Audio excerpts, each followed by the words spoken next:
जय श्री कृष्णा, राधे राधे। आज हम आपको सुनाएंगे माघ मास महात्म्य अध्याय 21।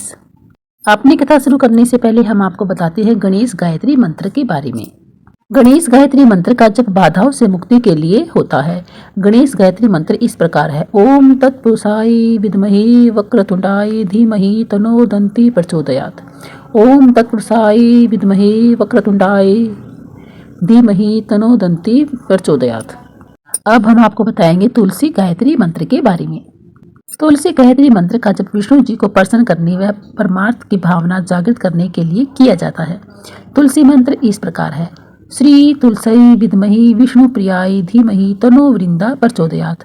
श्री तुलसी विद्महि विष्णु प्रियाय धीमहि तन्नो वृंदे प्रचोदयात्। अब हम माघ मास महात्म्य अध्याय 21 को शुरू करते हैं।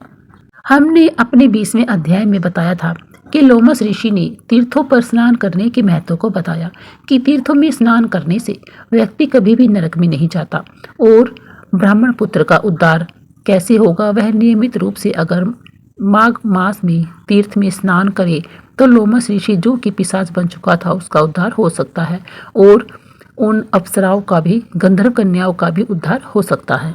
आइए हम जानते हैं आगे की कथा। अपना 21वां अध्याय, इसमें हम बताएंगे वेद निधि को लोमस जी ने देव द्युति को वर प्राप्ति की कथा सुनाई। लोमस ऋषि जी बोले, चिरकाल में अवती देश के वीरसेन राजा ने नर्मदा के किनारे जाकर राज सूर्य यज्ञ किया। उसने 16 अश्वमेध यज्ञ किए जिनके मार्ग भी स्वर्ण से सुशोभित थे। स्वर्ण के आभूषण और स्वर्ण के खंभों से निर्मित यज्ञशाला सुशोभित थी। उन दानी और देव भक्त राजा ने ब्राह्मण को पर्वत के समान अन्न की ढेरियां दान में दी।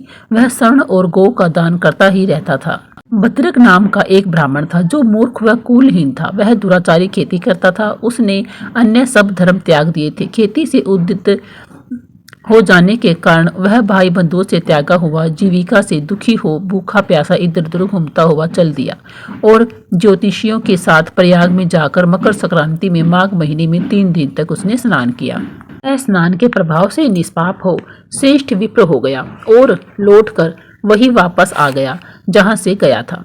तत्पश्चात उस राजा और ब्राह्मण की एक ही दिन मृत्यु हो गई। मैंने इन दोनों को इंद्र के पास में बराबर की गति देखी।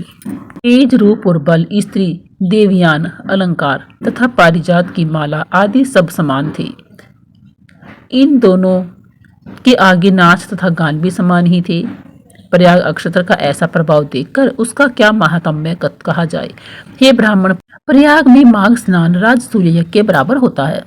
माघ महीने की हवा गंगा यमुना के संगम के जल को स्पर्श कर जिसके शरीर पर लगती है उसके लगने मात्र से पाप दूर भागते हैं, अर्थात वह वायु भी बड़ी बड़ी दुखों को दूर कर देती है। किसी भी तीर्थ में किए हुए पाप का फल माघ महीने में प्रयाग में स्नान करने से नष्ट हो जाता है। लोमस ऋषि जी बोले, हे विप्र, यहाँ मैं तुमसे पिशाच मोचन नाम का एक पुराना इतिहास कहता हूँ, सावधान होकर सुनो। इसको अप्सराओं की कन्याएं और तुम्हारा पुत्र भी सुने। मेरे प्रसाद से स्मृति प्राप्त करके पिशाच योनि से छूट जाएंगे। पूर्व समय में देवयुति नाम का एक वैष्णव था जो अत्यंत दयालु और प्रांगत था। उसने पिशाचों को मुक्त किया था। वेद निधि जी बोले, वह कहाँ का रहने वाला, किसका पुत्र था और किस पिशाच को उसने मुक्त किया था। हे महामुनि, यह सब विस्तार पूर्वक हमें बताइए। लोमस जी ने कहा, पलक्ष से निकली हुई आड़, करहाट, वट वृक्ष, घोटा, कुटुज, पलास, अशोक, जामुन, नीम, कदम, खिरनी, नारंगी, करौंदा व केले के वृक्षों के समुदाय से सुशोभित नारियल, सप्तपर्ण, त्रिपत्र, सिरस, सुंदर, आंवले, कनकर्द, लकुच, पारिभद्र, बच, केतकी, शिशुमार, तगर, कुंद, मलिक, कमल, कलहार, मालती, चमेली, जायफल, नागेश्वर, सुवाटेश, बरबरी और तुलसी आदि के वृक्षों से हे विप्र वह आश्रम शोभायमान था।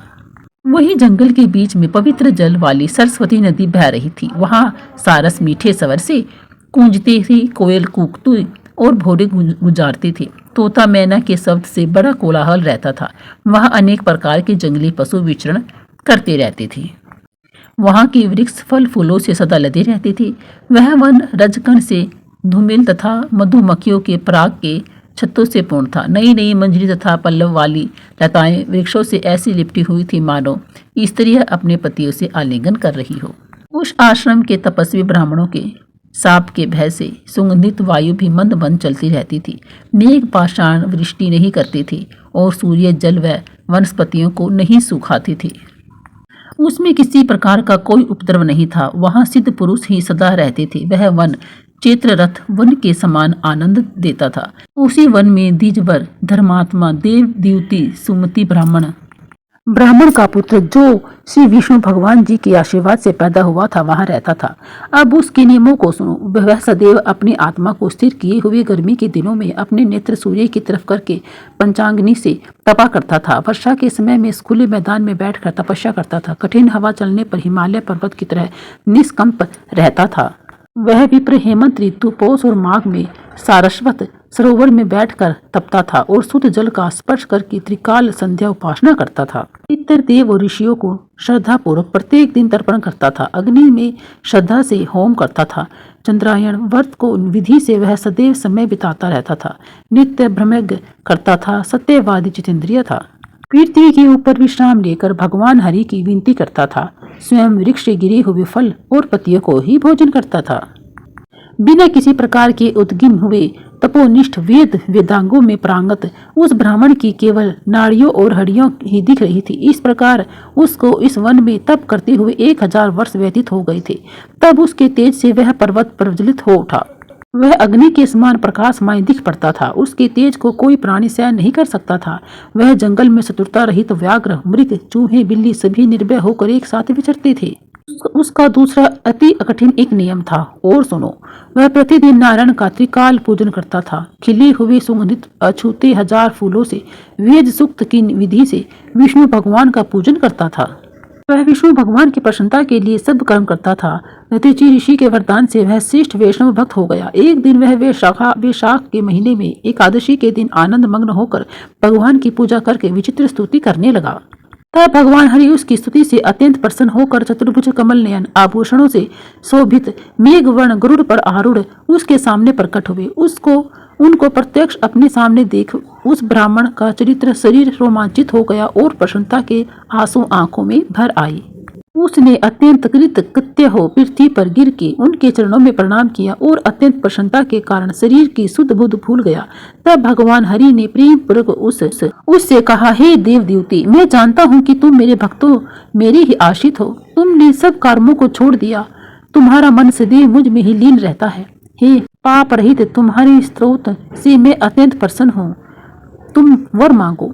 लोमस जी ने कहा। इस तरह भगवान हरि के शब्दों को सुनकर उस तपस्वी ने प्रसन्नता के मारे अपनी लड़खड़ाती हुई वाणी से कहा, हे देवों के देव, हे कमल नयन, अपनी माया से ही शरीर धारण करने वाले हे देव, आपका दर्शन जो देवताओं को भी दुर्लभ है, उसे पाकर आज मैं सनाथ हो गया। अब मुझको और कुछ भी नहीं चाहिए।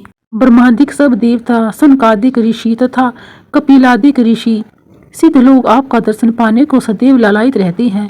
ममता रूपी मैं और हमारा अर्थात अहंकार रूपी शुभ और अशुभ बंधन जो मोह के मूल है, वह भी आपके दुष्कर दर्शन मात्र से समूल नष्ट हो जाते हैं। मेरी जन्म कर्म और बुद्धि आदि का फल सब कुछ मुझे प्राप्त हो गया, जो मुझको आपका दुर्लभ दर्शन हुआ। हे जगत के स्वामी, से बढ़कर और मैं क्या चाहता हूँ। हे देवेश, आपके चरण कमल मेरे हृदय में विराजमान रहे। मैं सदैव अंतरात्मा से भक्ति पूर्वक आपका चिंतन करता रहूं। आपने मेरी भक्ति सदैव अचल रही।